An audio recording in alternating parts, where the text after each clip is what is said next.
Il est 8h20, Focus Première, la grève à la SNCF, deuxième jour. Comment dénouer la situation, Adeline? On en parle ce matin dans Focus Première avec Aurore Berger, députée des Yvelines, porte-parole du groupe La République En Marche à l'Assemblée nationale. Bonjour Aurore Berger. Bonjour. Et merci d'être avec nous dans Focus Première. Face à vous, Bernard Vivier, directeur de l'Institut supérieur du travail. Vous êtes spécialiste des relations sociales. D'abord, quel est l'état d'esprit du gouvernement ce matin? Il faut peut-être réentendre d'abord les mots d'Édouard Philippe hier après-midi à l'Assemblée nationale. Je respecte les grévistes. Ils ont le droit de grève. Et aucun d'entre nous ici n'accepterait que ce droit de grève ne soit mis en cause. Mais reconnaissez avec moi, monsieur le député, que si les grévistes doivent être respectés, les millions de Français qui veulent aller à leur travail, parce qu'ils n'ont pas le choix, parce qu'ils veulent aller travailler, doivent également être respectés. Aurore Berger, le gouvernement joue-t-il la carte de l'opinion contre les grévistes?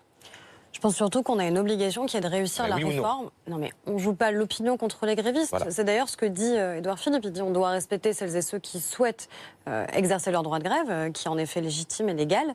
Et puis celles et ceux qui, eux, ont besoin tout simplement d'emprunter un train pour pouvoir circuler librement dans notre pays. Mais il faut surtout rappeler pourquoi on mène cette réforme et pourquoi il faut absolument qu'elle aille Vous n'arrêtez pas de le rappeler. La ministre, hier, des Transports chez Jean-Jacques Bourdin, dit en substance que la concertation est là, que le dialogue est là, et qu'en même temps, le gouvernement sera ferme sur le fond.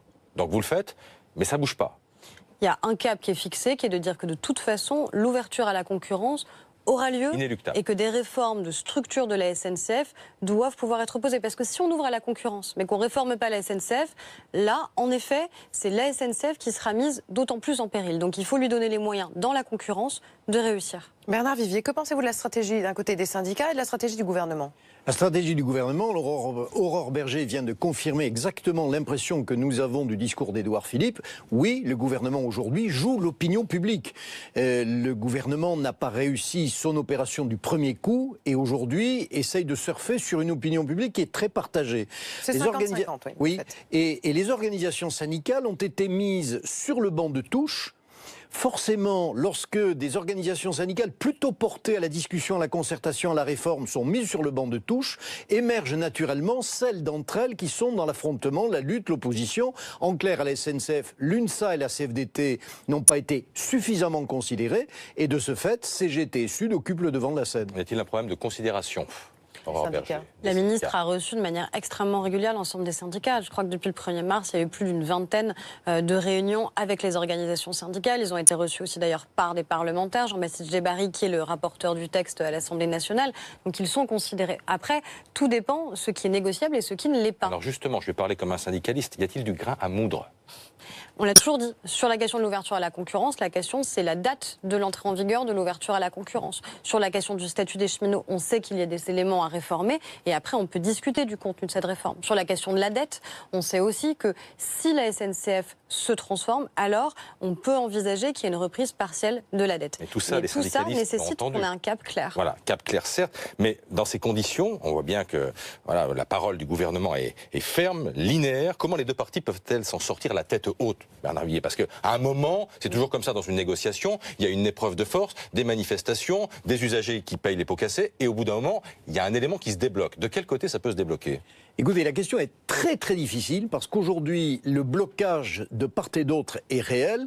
Les organisations syndicales CGT Sud mènent une action jusqu'au boutiste qui visiblement n'a pas l'assentiment de l'opinion publique. Donc c'est vrai que ce paramètre opinion publique est un élément à jouer. Il n'y a pas une unité syndicale au sein de la CNCF. En revanche, le gouvernement donne toujours le sentiment qu'il a un projet déjà et qu'il ne fait que justifier ce projet. Donc ce qui est important, c'est que dans les échanges qui ont lieu, le gouvernement accepte, par exemple, d'abandonner les ordonnances. On l'a entendu parler de cela pour aller vers des mesures plus législatives, des amendements. Ça se fait.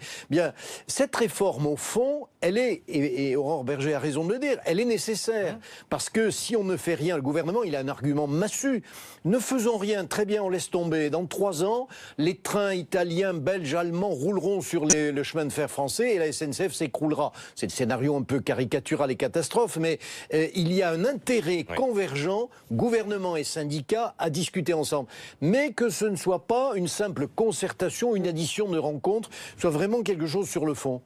Il y a l'opinion et puis il y a aussi les grévistes. Est-ce que franchement ils peuvent tenir, comme ils le disent, 3 mois? C'est pas impossible. C'est pas impossible, oui, dites-vous. En effet. De l'argent quand même. Oui. Enfin, c'est pas rien de faire grève parce que oui. Certes il y a des perturbations, certes c'est pénible pour les voyageurs, mais pour les gens qui font grève, ça coûte cher. Oui, oui, mais ceux qui font grève, ça leur coûte cher parce qu'ils perdent du salaire.